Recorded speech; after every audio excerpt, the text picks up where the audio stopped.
La chèvre de Monsieur Seguin, Alphonse Daudet. Ah, qu'elle était jolie, la petite chèvre de Monsieur Seguin. Qu'elle était jolie, avec ses yeux doux, sa barbiche de sous-officier, ses sabots noirs et luisants, ses cornes zébrées et ses longs poils blancs qui lui faisaient une houppelande. Et puis, docile, caressante, se laissant traire sans bouger, sans mettre son pied dans l'écuelle. Un amour de petite chèvre. Monsieur Seguin avait derrière sa maison un clos entouré d'aubépines. Il avait attaché la petite chèvre à un pieu au plus bel endroit du pré, en ayant bien soin de lui laisser beaucoup de cordes.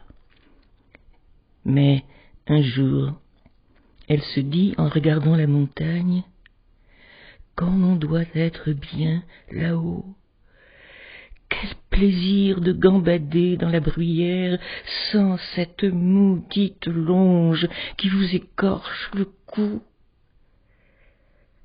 À partir de ce moment, l'herbe du clos lui parut fade. Elle maigrit, son lait se fit rare. C'était pitié de la voir tirer tout le jour sur sa longe, la tête tournée du côté de la montagne, en faisant « meuh » tristement. Monsieur Seguin s'apercevait bien que sa chèvre avait quelque chose, mais il ne savait pas ce que c'était. Un matin, comme il achevait de la traire, elle se retourna et lui dit dans son patois, « Écoutez, monsieur Seguin, je me languis chez vous. Laissez-moi aller dans la montagne. »« Ah, mon Dieu, Blanquette, tu veux me quitter ?»« Oui, monsieur Seguin. »« Tu es peut-être attaché de trop court. Veux-tu que j'allonge la corde ?»« Ce n'est pas la peine, monsieur Seguin. »« Alors, qu'est-ce qu'il te faut? Qu'est-ce que tu veux ?»« Je veux aller dans la montagne, monsieur Seguin. »« Mais malheureuse, tu ne sais pas qu'il y a le loup dans la montagne? Que feras-tu quand il viendra? »« Je lui donnerai des coups de corne, monsieur Seguin. »« Le loup se moque bien de tes cornes. Il a mangé des biques autrement encornées que toi. Tu sais bien, la vieille Renaude, qui était ici l'an dernier, une maîtresse chèvre, forte et méchante comme un bouc, elle s'est battue avec le loup toute la nuit, puis le matin, le loup l'a mangée. Pauvre Renaude, ça ne fait rien, monsieur Seguin. Laissez-moi aller dans la montagne. Bonté divine, dit monsieur Seguin, encore une que le loup va me manger. Eh bien non, je te sauverai malgré toi, coquine. Et de peur que tu ne rompes ta corde, je vais t'enfermer dans l'étable et tu y resteras, toujours.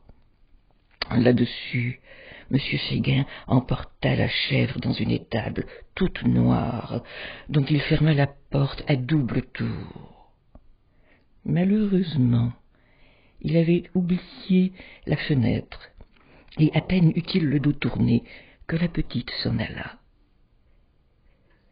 Quand elle arriva dans la montagne, ce fut un ravissement général. Jamais les vieux sapins n'avaient rien vu d'aussi joli. On la reçut comme une petite reine. Les châtaigniers se baissaient jusqu'à terre pour la caresser du bout de leurs branches.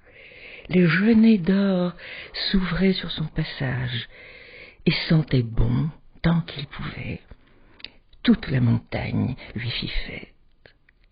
Plus de cordes, plus de pieux, rien qui l'empêchât de brouter à sa guise. Et quelle herbe savoureuse, fine, dentelée, faite de 1000 plantes, et des fleurs, de grandes campanules bleues, des digitales de pourpre à longs calices, toute une forêt de fleurs sauvages débordant de sucs capiteux. La chèvre blanche se vautrait là-dedans et roulait le long des talus, pêle-mêle avec les feuilles tombées et les châtaignes. Puis tout à coup, elle se redressait d'un coup sur ses pattes. Hop, la voilà partie, la tête en avant, à travers le maquis.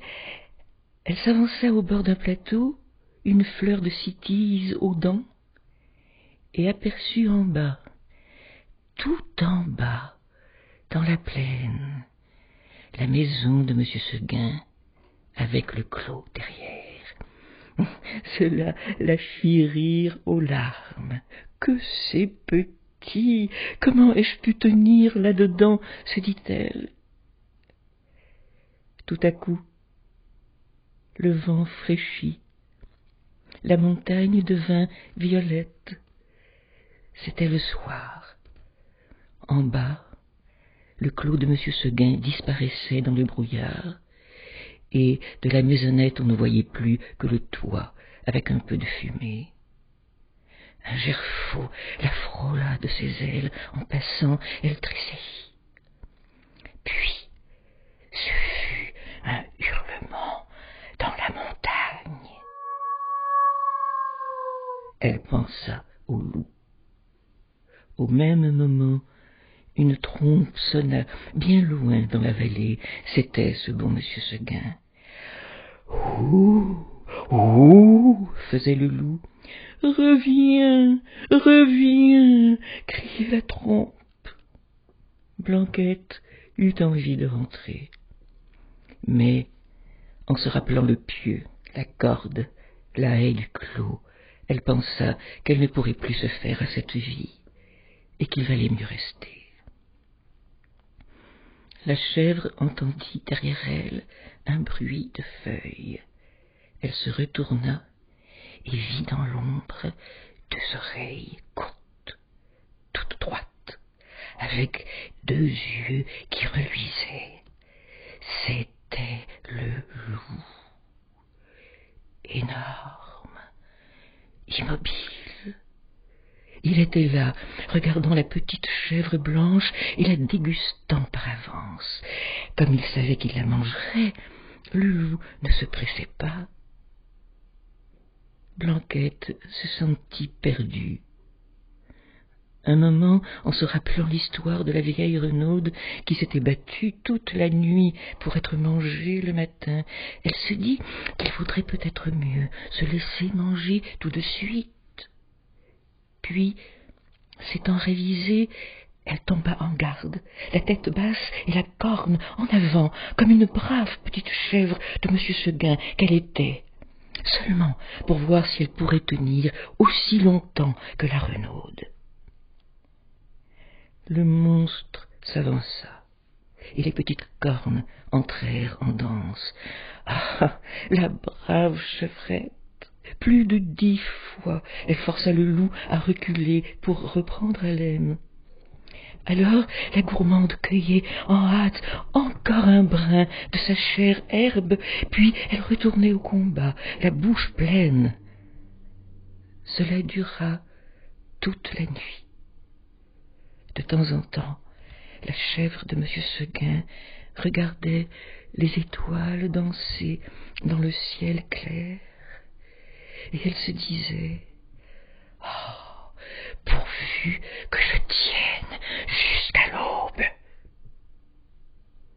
L'une après l'autre, les étoiles s'éteignirent. Blanquette redoubla de coups de corne, le loup de coups de dents. Le chant du coq monta d'une métairie. « Enfin !» dit la pauvre bête, qui n'attendait plus que le jour pour mourir. Et elle s'allongea par terre, dans sa belle fourrure blanche, toute tachée de sang. Alors, le loup se jeta sur la petite chèvre et la mangea.